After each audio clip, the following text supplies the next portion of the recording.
ในวันที่ 12 สิงหาคม 2024 นี้สหายพลเอกจัสมร จัญญราษฎร์รองนายกรัฐมนตรีกระทรวงป้องกันประเทศแห่งสาธารณรัฐประชาธิปไตยประชาชนลาวพร้อมด้วยคณะได้เดินทางเข้าร่วมพิธีเปิดงานวางแสดงอุปกรณ์เทคนิคการทหารสากล 2024 ซึ่งได้จัดขึ้นที่ศูนย์ประชุมและวางแสดงสากลปาติโอสกูบินกามอสโก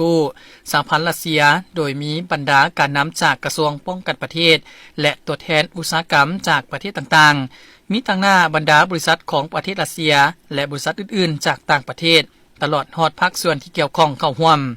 งานวางแสดงอุปกรณ์เทคนิคการทหารสากล 2024 นี้แมนจะได้เริ่มจัดขึ้นในระหว่างวันที่ 12-14 สิงหาคม 2024 นี้ซึ่งในงานจะได้แสดงให้เห็น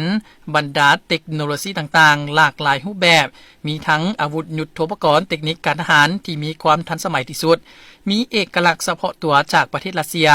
ซึ่งมีบริษัทชั้นนำที่ได้รับการยกย่องในระดับสากล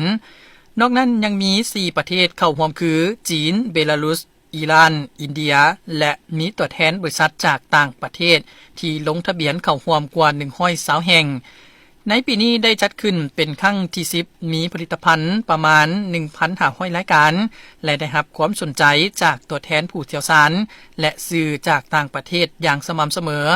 พร้อมทั้งเป็นบอนพบปะปรึกษาหารือแลกเปลี่ยนประสบการณ์เพิ่มทวีการร่วมมือด้านการผลิตสนองอุปกรณ์เทคนิคการทหารให้บริษัทต่างๆของรัสเซีย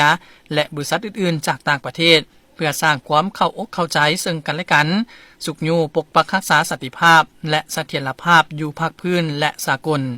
โอกาสนี้สายพลเอกจัสมร จัญญราษฎร์รองนายกรัฐมนตรีกระทรวงป้องกันประเทศแห่งสาธารณรัฐประชาธิปไตยประชาชนลาวพร้อมคณะ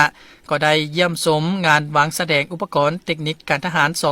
2024 ซึ่งในนี้ได้เยี่ยมชมบูธวางแสดงบริษัท Almas Antel บริษัทผลิตระบบป้องกันอากาศและราดาร์เยี่ยมชมบูธวางแสดงบริษัทยนต์ขึ้นชื่อของรัสเซียบริษัท Los Abaron Export และพบปะกับบริษัทจำนวนหนึ่งตื่มอีก